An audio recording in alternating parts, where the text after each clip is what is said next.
So Me and Mr. J is about Lara. She's the protagonist. She's 15 and she turns 16 years old in the book. And she's in a very vulnerable, low position in her life at the beginning. Her mum and dad are having financial difficulties and she's having a bad time at school. And she starts to get quite badly bullied, and she's quite a feisty heroine, I think, and she does try and stand up for herself, but it does backfire, and she becomes the target of some really malicious bullying. And then she's trying to look for an escape route from this, and instead of just being there all the time, she sees an opportunity with her teacher who's setting up a school show, and she decides that she'll get involved in the school show so then she can avoid all the people who are bullying her. And then it sort of all carries on from there. That's the catalyst for the rest of what happens. So the initial idea was a student that I taught when I was teaching who was telling me about a friend of hers from school who a long time ago had a relationship with her PE teacher, and then they carried on and they were still together after school, which set me thinking about it. And the fact that a lot of my students were discussing it and became really engaged in the idea, and they were all chipping in with, you know, oh, at my school this happened, and all these rumours. And I thought it'd be a really interesting idea to write about. And then there was a huge news story about a similar theme as well, and it just made me think it was something really topical that needed discussing, really.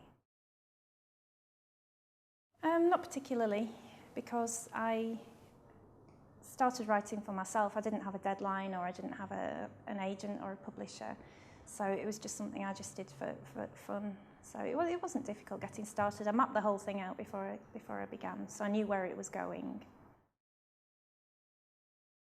I think the initial first draft was about 9 months, and then all the refining and the editing and the polishing it and changing bits and adding extra characters in took it to about 18 months, 2 years. So Lara's the central character. Like I said, she's quite a feisty heroine who's having a difficult time, who's quite suffering a bit at school, and undeservedly. And Mr. J's the teacher, and he's someone who's very new to the profession, and obviously he's quite naive, and he's in a vulnerable position as well because he's just moved somewhere and he doesn't really know that many people, and he's suddenly plunged into this job that maybe he hasn't adequately prepared for. It's a really interesting question. I can't think of anyone who I'd like to play her, but I'd like it to be like, you know, someone who was unknown, like when they did the Harry Potter auditions and they just got unknown actors to come and try out, and I think that would be the best thing. Yeah, I knew the ending when I started because I mapped the whole thing out, so I knew exactly how I wanted it to finish.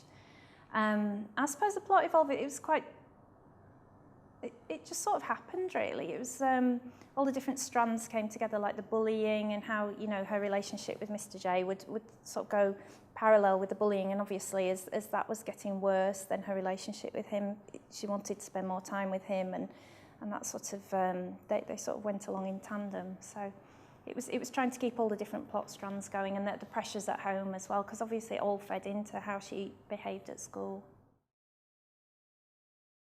Yeah, I did quite a bit of research, really. I did quite a lot on the internet about things like cyberbullying and the different organisations that help with that. And then where I was working at the time, a lot of the tutorial work that the tutors were doing was based on cyberbullying and how to protect yourself and how not to get involved with it. So I spoke to quite a few people who were organising the programmes there. I would have fallen apart if social media had been part of my teenage years. I think it would have definitely made my growing up very, very different, because I think it's really hard to have the strategies when you're that age to know how to deal with this. And I've seen it quite a bit at work. Most of the students I've taught have been lovely, lovely, lovely kids. But sometimes when they first start, they're at a bit of a loss, and so they bond over some kind of mutual antipathy of a third party. So there might be another student and they all sort of gang up a bit on them. And I think when you're at school, and when I was at school, it was all sort of just nastiness that was ephemeral, you know, they just said it and then it had gone, but now it's recorded. And a lot of the bullying sort of things on Twitter and trolling people and posting nasty pictures and things. And I think it's quite, you know, it's a lot more serious than the name calling that I experienced when I was at school. And I think if that had been part of my teenage years, I would have found it really, really hard. I'm glad I escaped all that. Number one tip for getting published is definitely get a good agent, because that was the best way of doing it. My agent was great. She sorted everything out for me.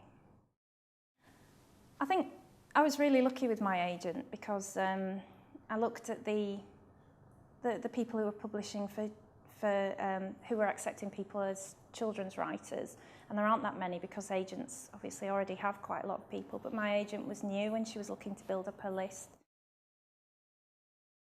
Switch off the internet, I think, but I always disconnect the modem at home just so I'm not tempted to go on Twitter or anything, but I'll do something like I'll write the word shoes and then I'll think shoes, and then I'll suddenly find myself, you know, shoe shopping. So no, the internet is a no-no. Just sit down and do it and don't get distracted.